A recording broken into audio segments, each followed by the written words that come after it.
ایک حدیث بیان کی جاتی ہے جس یہاں ستہ میں ایک روایت ہے، حضرت ام المومنین اما عائشہ صدیقہ طیبہ طاہرہ رضی اللہ تعالی عنہا آپ فرماتی ہیں کہ جو بندہ یہ کہے کہ نبی پاک علیہ السلام جسمانی معراج پر گئے تھے اور اللہ کا دیدار کیا ہے تو یہ جھوٹ حسن باندھا نبی پاک پر۔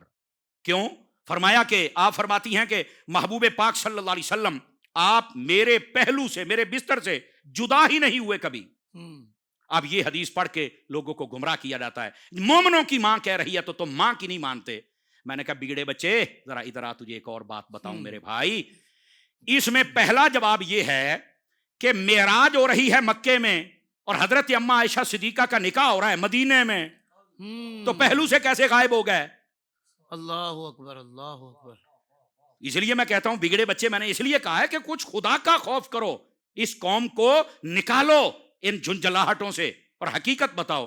تو کہا پھر وہ کون سی بات کر رہی ہیں؟ میں نے کہا ہاں اب سمجھ آ گئی کہ معراج تو ہوئی مکے میں اور آپ کی شادی ہوئی ہی نبی پاک علیہ السلام سے، نکاح اقدس عقد مبارک وہ مدینہ طیبہ میں، تو یہ بات تو بالکل نہیں سمجھ آتی۔ تو پھر انہوں نے کہا کیوں ہے؟ میں نے کہا میں یہ بتاتا ہوں، نبی پاک کو ایک معراج نہیں ہوئی، نبی پاک علیہ السلام کو 34 معراجیں عطا کی گئی ہیں۔ سبحان اللہ۔ ایک جسمانی طور پر جس کا آج ہم تذکرہ کر رہے ہیں، جس پر عقول حیران ہیں، اور 33 مرتبہ نبی پاک صلی اللہ علیہ وسلم کو روحانی طور پر خواب میں معراج کروائی گئی ہے۔ تو ہو سکتا ہے وہ خواب میں معراج ہو، مدینے میں ہو، اور آپ پہلو اقدس میں ہوں، یہ تو ہم بھی مانتے ہیں۔ واہ واہ واہ واہ۔ اور یہاں ایک تفصیل میں ناظرین کے لیے عرض کروں، محبوب پاک علیہ السلام کو جو 34 معراجیں عطا کی گئی نا، ان میں سے ایک جسمانی ہو گئی، جاگتے ہوئے روح مال جسد اللہ کا دیدار، باقی کتنی بچ گئی؟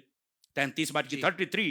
اس کی تفصیل یہ ہے، فرمایا ان میں سے 11 مرتبہ نبی پاک کو نماز میں معراج ہوئی ہے۔ سبحان اللہ، سبحان اللہ۔ 11 مرتبہ نبی پاک علیہ السلام کو عام حالات میں، یعنی کہیں سفر میں ہیں، حضر میں ہیں، کسی جگہ پہ خطاب فرما رہے ہیں، کسی جنگ میں ہیں، کسی بھی جگہ عام حالات میں آپ کو معراج عطا کی گئی، اور 11 مرتبہ محبوب پاک علیہ السلام کو عالم نیند، عالم رؤیا کے اندر خواب میں اللہ رب العزت نے معراج عطا فرمایا۔ ہر کیفیت میں اللہ رب العزت نے محبوب پاک علیہ السلام کو معراج بھی عطا کی اور وہ بھی کامل و اکمل عطا فرمائی۔ واہ واہ واہ واہ، سبحان۔ تو جو یہ اعتراض کرتے ہیں پہلے تو ان کے پاس یہی جواب کوئی نہیں ہے کہ معراج ہو رہی ہے مکہ پاک میں اور شادی ہو رہی ہے مدینہ طیبہ میں، تو یہ بات تو ویسے ہی سمجھ والی نہیں ہے۔ تو اس لیے امت پر مہربانی کی جائے اور حقائق کو بیان کیا جائے۔